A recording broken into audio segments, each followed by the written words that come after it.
What's good, Crimetown TV fam? Tonight, we're not in West Philly, not in the bottom. We're sliding down to South Philly, where tight row homes and Catholic school uniforms hid one of the most unexpected stories in the city's drug history. This is the story of Thelma Wright, a woman who started life as a good girl from a middle-class black family, a student and athlete with real options, who ended up running a bi-coastal heroin and cocaine pipeline between Los Angeles and Philadelphia. In the 1980s, they called her Philly's Queenpin, the Gangster Queen of Philadelphia. And today, the same woman uses that past to keep kids out of the game she once helped fuel. Thelma's story doesn't start on a corner. It starts inside an ordinary South Philly household. The kind of home that believes in rules, church, and going to school on time. She grew up in a middle-class black family, went to Catholic school, and was known as a star athlete, the kind of girl teachers brag about and parents point to as an example. If you had seen her back then, you wouldn't have guessed where she was headed. She wasn't a stick-up kid, wasn't a teen runner, wasn't the usual stereotype you hear about in street legends. Everything about her early life said she was supposed to stay on the right side of things. But in Philly, the line between regular life and the life is thin. You don't always chase the streets. Sometimes, the streets come find you through who you love. For Thelma, that door opened when she met Jackie Wright. He wasn't some corner-level hustler. Jackie was a prominent heroin dealer, tied in with the notorious Black Mafia, plugged straight into the heart of Philadelphia's drug scene in the 1980s. When she got with him, she didn't just marry a man. She married into a world of money that didn't come from pay stubs, a world where phone calls meant shipments, and trips across the country weren't vacations. They were business moves. At first, Thelma was around the life more than in it. She was the wife, the observer, the one watching the deals and the routes from just off to the side. But anybody who's been around this knows, if you stand close enough to power for long enough, people start treating you like part of the machine. That's exactly what happened.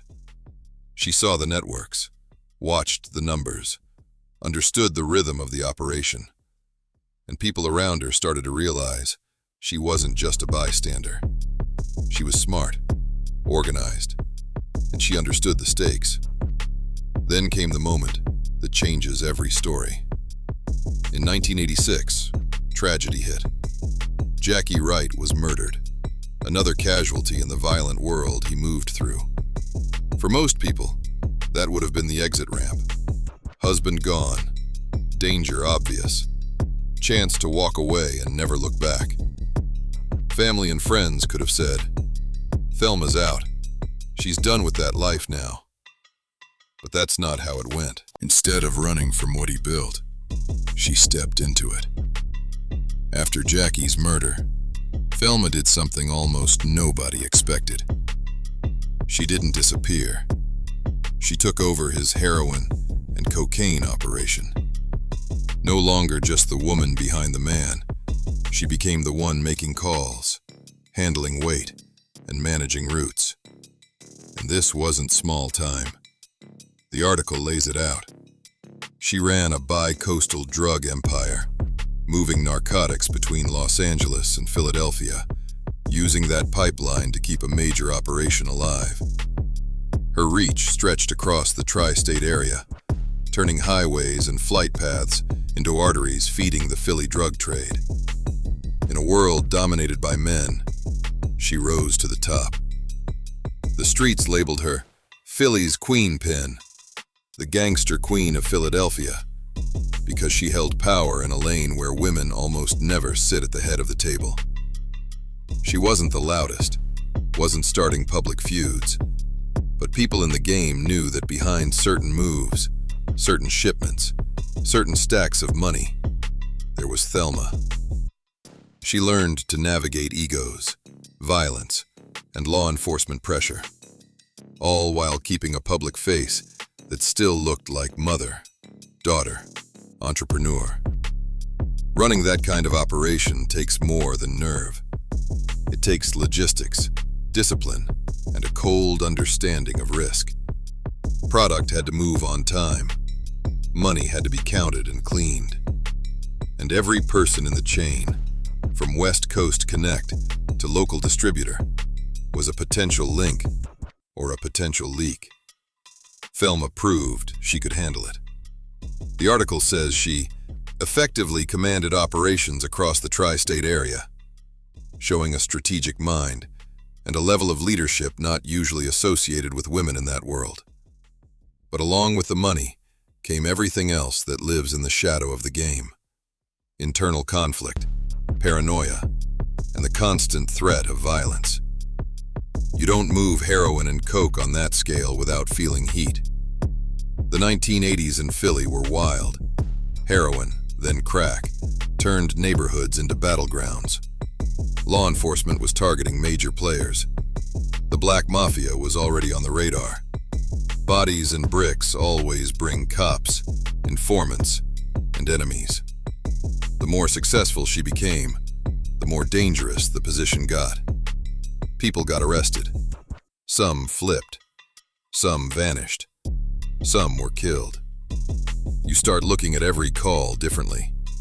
You listen for background noise on the phone. You check your mirrors twice while driving. You wonder who might be talking, who might be followed, who might be wired. That kind of lifestyle comes with cars and clothes, but it also comes with anxiety and nightmares. You can be counting money one minute and staring at your front door the next, wondering if the next knock is a raid. By the early 1990s, that pressure and the toll of her choices pushed Thelma toward a breaking point. In 1991, she made the decision that changed everything. She left the drug trade. No more cross-country moves, no more coordinating shipments from LA to Philly. No more double life as mom and Queenpin. Walking away from that kind of power and money isn't easy. It means losing status, losing quick cash, losing the image that once made people fear and respect you. But it also means maybe staying alive, staying free, and being there for the people who actually matter. The article doesn't spell out one single moment that made her quit. It calls the reasons multifaceted, but points to the danger and personal toll as major forces. When you've seen death up close and prison all around you, at some point, you either double down or you walk away. She walked. After 1991, Thelma began building something completely different. She didn't try to pretend her past never happened. She used it. Today, she runs the Thelma Wright Empowerment Program, a mentoring initiative that targets at-risk youth, women, and former gang members, using her story as proof that the game is a dead end. She talks about education over incarceration, pushing books and life skills instead of bricks and burners. Her program focuses on youth mentorship, life skills training, advocacy for education, and personal development, giving people tools to rebuild instead of just survive. She's what they call a credible messenger, someone who's been in that world and can't be lied to about what it's really like. When Thelma tells a teenager that the game will chew them up, they know she's not guessing. She's speaking from the inside, from late-night paranoia, from real loss, from the guilt of knowing how many lives get damaged when drugs move through a community. Her story spread beyond Philly, too. She wrote a memoir, with eyes from both sides, living my life in and out of the game, laying out her journey from Catholic schoolgirl to Queenpin to mentor. She's been featured in shows like Gangsters, America's Most Evil, and BET Plus's American Gangster, Trap Queens, where cameras walk through her past and into her present.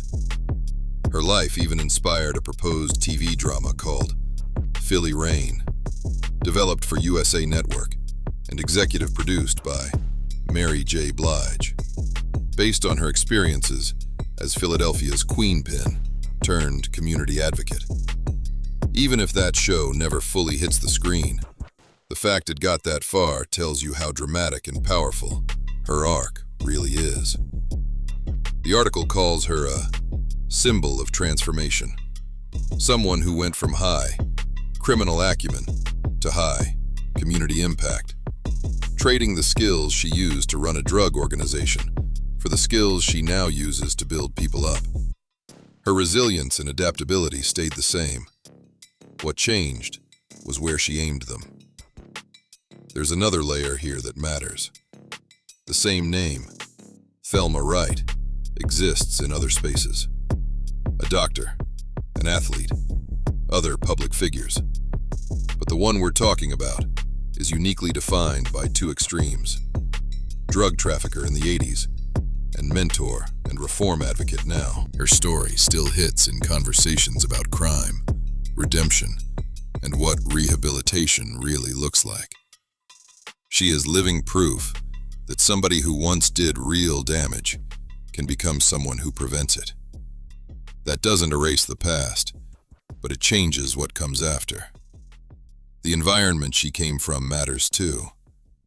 The article explains that Philly's 1980s drug landscape, heroin and cocaine, Black Mafia influence, violence and power vacuums, created space for people like Jackie and then Thelma to rise. She didn't move in a vacuum. She moved in a city already scarred, already primed for someone smart enough and bold enough to take advantage of it. Now, in her current work, she goes back into those same types of communities and tells young people the part of the story most kingpins never get to say.